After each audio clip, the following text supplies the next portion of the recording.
Yes, make more babies. At least make enough babies to have sustain the population.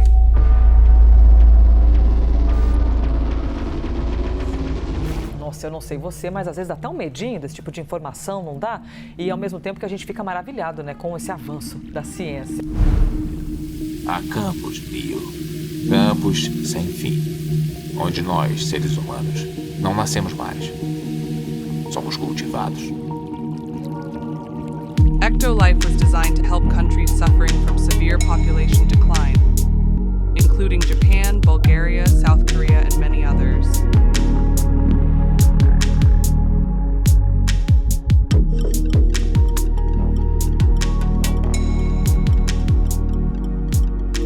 Deixa-me sair! Deixa-me sair! Eu quero sair! Caros amigos do Centro Dom Bosco, sejam bem-vindos mais uma vez ao Chave Católica. Eu sou Luciano Pires e hoje os convido a tratarmos do tema Revolução Reprodutiva. Do que se trata?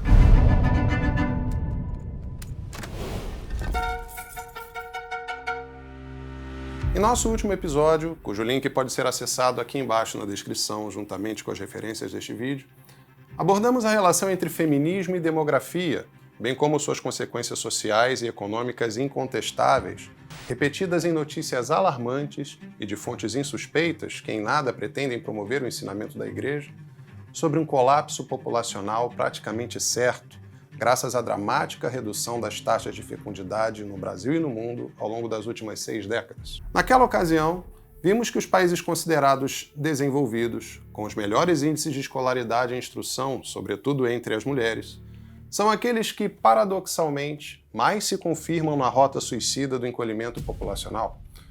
Vivêssemos uma época racionalmente mais sadia, menos egoísta e cegada pela desordem das paixões, em que não fôssemos tão forçosamente convertidos à falsa religião humana do trabalho e do prazer, o fenômeno do encolhimento populacional, resultado coletivo de vontades individuais autocentradas, por si só deveria bastar como prova do engano civilizacional a que nos conduziu o espírito liberal ao longo dos últimos 3 séculos. Diante desse problema, especialistas discutem em todo o mundo os meios de se evitar o colapso populacional iminente ou minimizar suas consequências. Infelizmente, porém, dada a repaganização das sociedades outrora cristãs, inclusive quanto ao pensamento científico, não parece haver espaço para hipóteses verdadeiramente científicas, isto é, iluminadas pela doutrina católica, única capaz de nos precaver dos erros de nossa natureza racional, ferida pelo pecado, e de nos assegurar, com certeza divina, o entendimento correto do que é o homem e de qual é sua finalidade neste mundo. Ao contrário, todas as hipóteses mostram-se limitadas, se assim podemos dizer, por uma sacrossanta preservação de dogmas contemporâneos acerca da liberdade humana. Por exemplo, os chamados direitos reprodutivos, que incluem contradições como abortamento seguro, segundo cartilha da OMS, uma vez que para a pessoa abortada não há segurança alguma, gozam hoje de estatuto científico e são tratados como inquestionáveis, como se fosse lícito à humanidade conspirar tão abertamente contra sua própria natureza.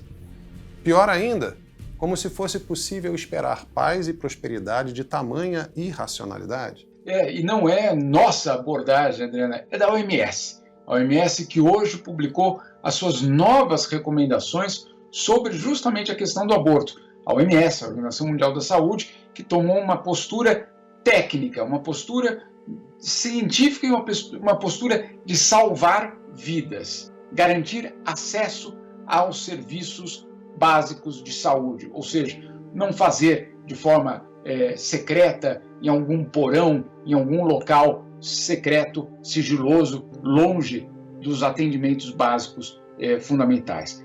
E um outro ponto também importante, a OMS é contra um período de espera, ou seja, não há qualquer tipo de recomendação para que se espere, para que a mulher pense, para que haja um consenso, etc. Não, é para ser feito no momento que a mulher decida fazer, se ela optar por fazer, pelo motivo que seja. Assim sendo, é nesse contexto que vemos surgir sobre os escombros demográficos da revolução sexual uma outra rebelião contra Deus e a natureza por ele criada, a revolução reprodutiva. In the future, an artificial womb could become part of a lifestyle choice for women because you don't have to worry about the morning sickness, changes into your body. I think it could be very interesting for some people, like if you think about gay men. I feel like there's this narrative in society that there is this ideal of natural reproduction. Natural reproduction is not the only way. Se a revolução sexual dissolveu o vínculo entre sexo e reprodução, a revolução reprodutiva dissolve o vínculo entre a reprodução e a família, reduzindo a geração de novos seres humanos a mera questão biológica e técnica. Nas palavras da autora norte-americana Samantha Stephenson, em artigo de setembro do ano passado, as tecnologias reprodutivas resultaram numa fratura sem precedentes da família, criando desconexões entre os papéis sociais e as capacidades biológicas dos pais. Isso se reflete na nova linguagem exigida por práticas como a doação de óvulos e a barriga de aluguel, que dissecam a maternidade nas suas funções componentes. Lembrando que doador de óvulo não é mãe, do mesmo jeito que doador de útero, a barriga solidária, também não é mãe. E quem diz isso não é a gente, é a medicina, é o jurídico, então a gente está resguardado nesse quesito. Camila, muita gente pergunta como que foi para você esse processo de doar seus óvulos. Então, assim, na minha cabeça isso foi sempre muito tranquilo. Pra mim, era a mesma coisa de eu estar, sei lá, doando sangue. Era só uma doação. Os papéis tradicionalmente desempenhados por uma mulher são agora desempenhados por duas ou mais: mãe biológica, mãe gestacional e mãe social, para citar alguns. A mesma desconexão ocorre quando a doação de esperma separa intencionalmente a paternidade biológica e social. Ainda segundo Samantha Stephenson, depois de décadas de prática da barriga de aluguel, o profundo impacto da ligação corporal e da nutrição proporcionada pelas mães gestacionais passou a ser desconsiderado, algo que pode até ser relegado a mulheres com morte cerebral ou alternativas mecânicas. A revolução reprodutiva altera as identidades dos próprios membros da família, criando uma colagem que copia e cola material genético e relações sociais. Notemos a objetificação de mulheres na dita condição de morte cerebral, que no horizonte da revolução reprodutiva já figuram como alternativa de gestação terceirizada à já conhecida barriga de aluguel, eximindo a mãe biológica dos riscos e inconvenientes a seu corpo e sua vida profissional. Pensemos na movimentação econômica de um funesto mercado em que pessoas inconscientes, impossibilitadas de consentir, seriam alugadas no já estabelecido mercantilismo infantil da reprodução assistida. Mais ainda, pensemos na sombria possibilidade de se cultivar crianças em úteros artificiais, antecipada no início deste milênio pelo filme Matrix. Durante muito tempo não acreditei. Então vi os campos com meus próprios olhos. Eu os vi liquefazerem os mortos para alimentar os vivos via intravenosa. E ali, encarando a pura e horrorosa precisão, consegui perceber a evidência da verdade. O que é Matrix? É controle.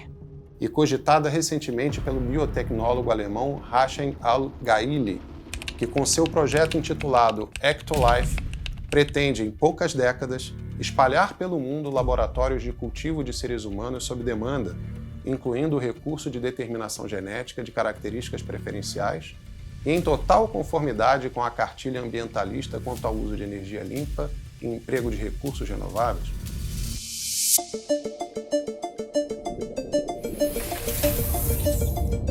Introducing Ectolife, the world's first artificial womb facility, powered entirely by renewable energy. Ectolife is designed to help countries that are suffering from severe population decline, including Japan, Bulgaria, South Korea, and many others.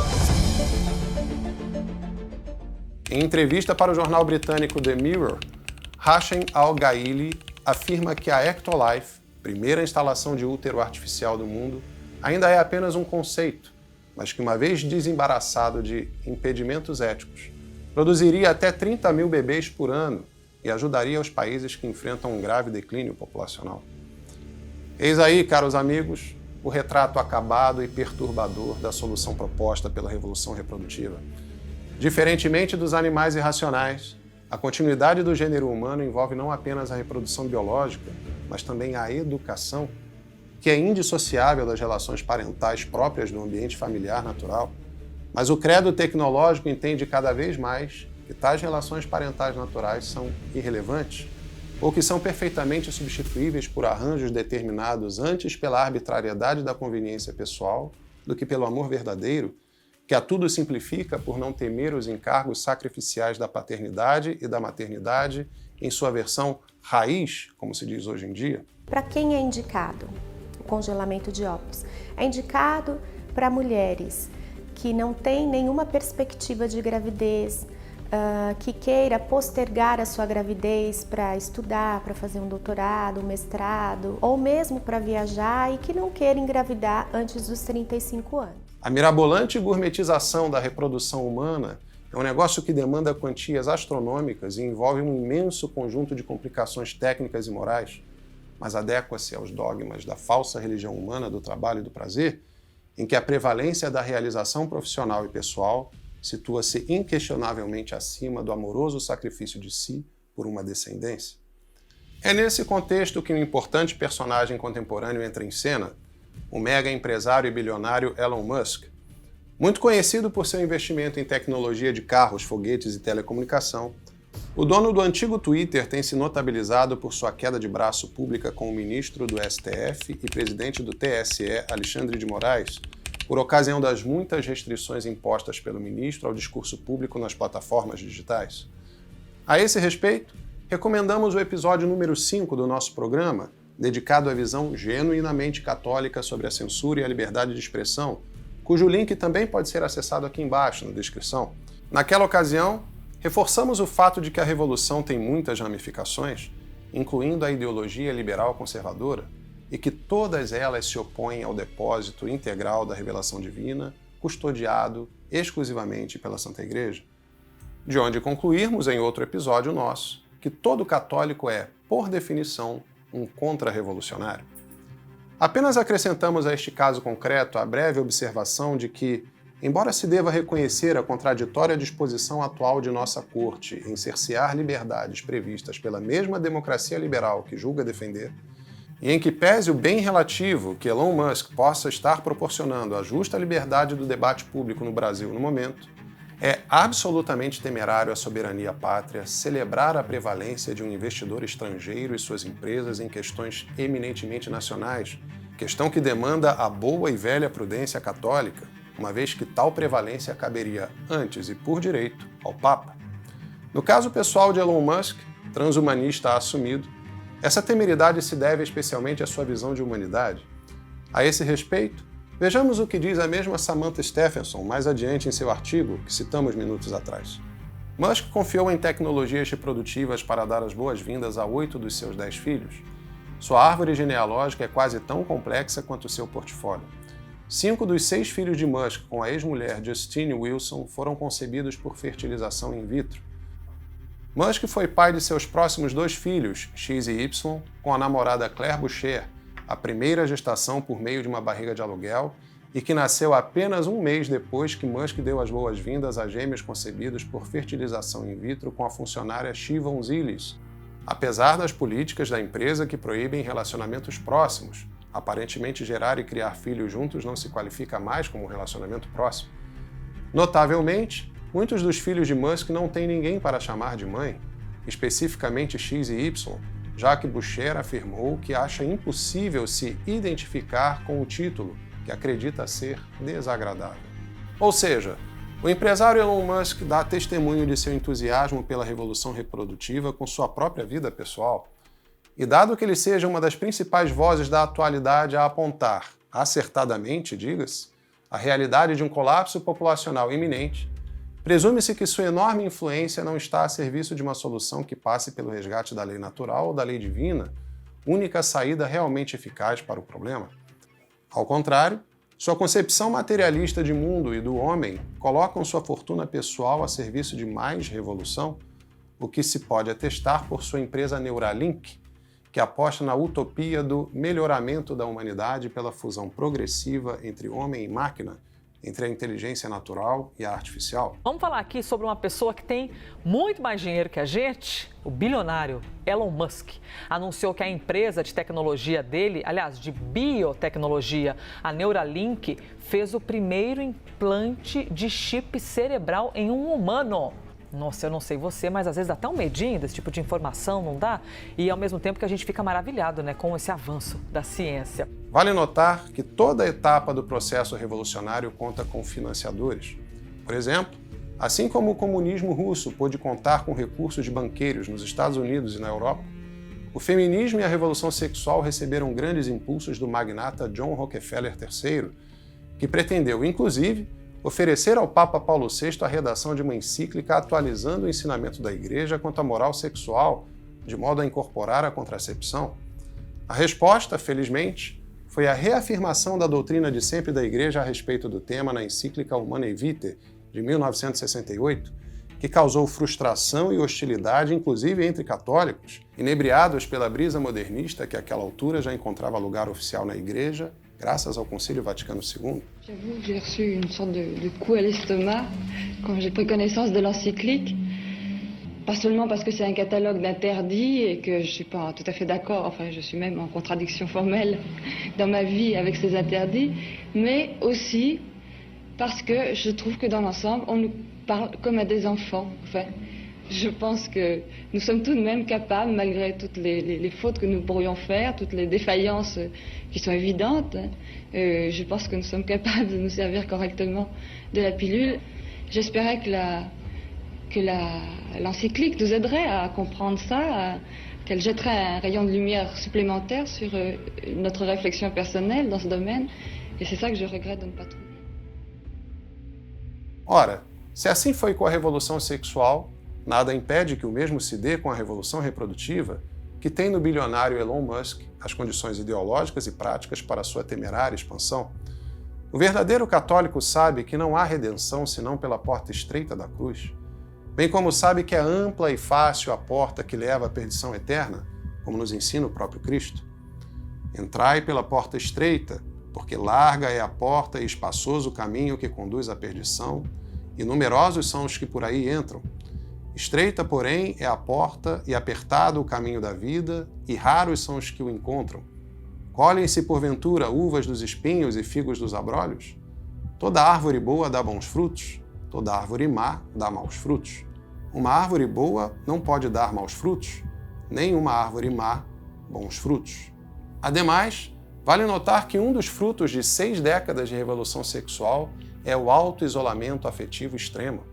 Sobretudo para os temperamentos mais delicados e profundos, são tantas as frustrações num mundo marcado pela fluidez das relações que a estabilidade afetiva e conjugal entre homens e mulheres fixou-se em certas consciências como virtualmente impossível. Essa realidade distópica foi antecipada no filme Ela, de 2013, em que o personagem principal, interpretado pelo ator Joaquin Phoenix, apaixona-se pela inteligência artificial de seu smartphone após uma desilusão amorosa. The woman that I've been seeing, Samantha, she's an operating system. You're dating an OS? What is that like? You're dating your computer? She's not just a computer. You always wanted to have a wife without the challenges of actually dealing with anything real. I'm glad that you found someone. Ocorre que isso já é uma realidade, como demonstra o caso do japonês Akihiko Kondo, que aos 41 anos casou-se com o holograma de um desenho animado.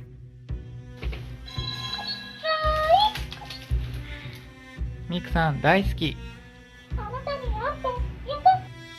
Esse lamentável é o estado de coisas, consequência de uma civilização decaída, assentada no abandono do amor a Deus pela sistematização do pecado. Revela a gravidade do fechamento do ser humano em um desordenado amor a si mesmo e, portanto, favorece os apelos danosos da revolução reprodutiva. Situações como essa, historicamente, sempre ensejaram a manifestação do magistério da Santa Igreja para o necessário esclarecimento e guiamento dos fiéis frente às seduções e aos desafios impostos pela continuação do espírito maligno no mundo. Neste caso, não foi diferente, uma vez que o Dicastério para a Doutrina da Fé emitiu, no último dia 2 de abril, a Declaração Dignitas Infinita sobre a dignidade humana, assinada por seu prefeito, o cardeal Víctor Fernández. A declaração de 20 páginas considera que a barriga de aluguel viola a dignidade da mãe biológica e da criança. O texto, elaborado ao longo de 5 anos, também condena o aborto, a eutanásia, a pena de morte e a teoria de gênero. O documento foi aprovado pelo Papa Francisco apenas alguns meses após o pontífice autorizar que padres deem bênçãos a casais homossexuais. De fato, entre outros pontos, como a teoria de gênero, as cirurgias de mudança de sexo e o aborto, o documento aponta também os problemas da maternidade subrogada, mais conhecida como barriga de aluguel. A prática da maternidade subrogada viola, antes de tudo, a dignidade da criança. Cada criança, desde a concepção, do nascimento e no seu crescimento como menino ou menina, tornando-se adulto, possui uma dignidade intocável que se exprime claramente, ainda que de modo singular e diferenciado, em cada fase da sua vida. A criança tem, pois, o direito, em virtude da sua inalienável dignidade, de ter uma origem plenamente humana e não conduzida artificialmente, e de receber o dom de uma vida que manifeste, ao mesmo tempo, a dignidade de quem a doa e de quem a recebe. O reconhecimento da dignidade da pessoa humana comporta ainda aquele da dignidade da união conjugal e da procriação humana em todas as suas dimensões. Nesta direção, o legítimo desejo de ter um filho não pode ser transformado em um direito ao filho, que não respeita a dignidade deste mesmo filho como destinatário do dom gratuito da vida. Notemos, porém, que a dignidade de Deus não é sequer mencionada, um problema antecipado pelo título mesmo do documento, ao aplicar equivocamente o termo dignidade infinita à pessoa humana criada, quando apenas Deus pode ter dignidade infinita. Dignidade esta, aliás, que ofendemos gravemente quando cometemos um pecado mortal, segundo nos ensina a tradição. Uma dignidade infinita, inalienavelmente fundada no seu próprio ser, é inerente a cada pessoa humana, para além de toda circunstância e em qualquer estado ou situação que se encontre. Este princípio, que é plenamente reconhecível também pela pura razão, coloca-se como fundamento do primado da pessoa humana e da tutela de seus direitos. Aliás, a palavra pecado aparece uma única vez em todo o documento, no seguinte trecho. Isto significa que o ser humano deve buscar viver à altura da própria dignidade. Compreende-se, então, em que sentido o pecado possa ferir e ofuscar a dignidade humana, como ato contrário a ela, mas, ao mesmo tempo, isso não pode jamais cancelar o fato de o ser humano ter sido criado à imagem de Deus. E não deixa de nos causar consternação que, em seu item número 2, o documento preste homenagem à Declaração Universal dos Direitos do Homem, de 1948, documento que confere ao ser humano liberdade e dignidade em moldes não cristãos, emancipados de Deus e da verdadeira religião, essencialmente iguais aos da revolucionária Declaração dos Direitos do Homem e do Cidadão, de 1789, cujo humanismo imanentista mereceu a reação do sumo pontífice de então, o Papa Pio VI, no documento Quod Aliquantum, de 1791, em plena Revolução Francesa. Quando Deus criou o primeiro homem e o colocou no paraíso terrestre, não lhe impôs ao mesmo tempo a pena de morte se provasse os frutos da árvore da ciência do bem e do mal? Ele não travou imediatamente sua liberdade com este primeiro preceito? E depois que o homem se tornou culpado por sua desobediência, Deus não acrescentou muitos outros preceitos que foram promulgados por Moisés? Embora tivesse deixado o homem no poder de suas próprias decisões, para que então fosse capaz de merecer recompensa ou punição, acrescentou-lhe, no entanto, leis e mandamentos, para que, se quisesse observá-los fielmente, eles seriam de valor para a saúde dele? Onde está, então, aquela liberdade de pensar e agir que os decretos da Assembleia atribuem ao homem que vive em sociedade como um direito imutável da natureza? Portanto, para o que resulta destes decretos, segundo eles, será necessário contrariar o direito do Criador, através de quem existimos e de cuja liberalidade deve ser reconhecido tudo o que somos e que temos. Assim, dado o teor humanista do documento Dignitas Infinita, em que sobressai a sugestão de que a dignidade humana nivela-se com a de Deus, infelizmente receamos que lhe falte a devida força teológica para se opor eficazmente à voracidade das revoluções sexual e reprodutiva, Porque a salvaguarda da dignidade humana depende de que, no entendimento e no coração humanos, a dignidade infinita de Deus seja, antes, reconhecida, amada e respeitada. Não nos enganemos, é só amando antes e verdadeiramente a Cristo que podemos amar verdadeiramente ao próximo. Rezemos, pois, pelo nosso clero, para que restabeleça o quanto antes em Roma a tradição e o magistério de sempre da Santa Igreja. Rezemos também pela conversão de todos os enredados pelos falsos encantos da Revolução, especialmente o próprio Elon Musk, cuja notável inteligência e disposição à inovação podem fazer maravilhas se postas a serviço do reinado social de nosso Senhor Jesus Cristo. Gostou deste vídeo? Então curta, comente e compartilhe. Peço também que reze por nós. E se deseja contribuir para mais iniciativas como esta, acesse membros.centrodombosco.org e torne-se você também um membro patrocinador com qualquer valor mensal. Que Deus recompense imensamente a sua generosidade. Viva Cristo Rei!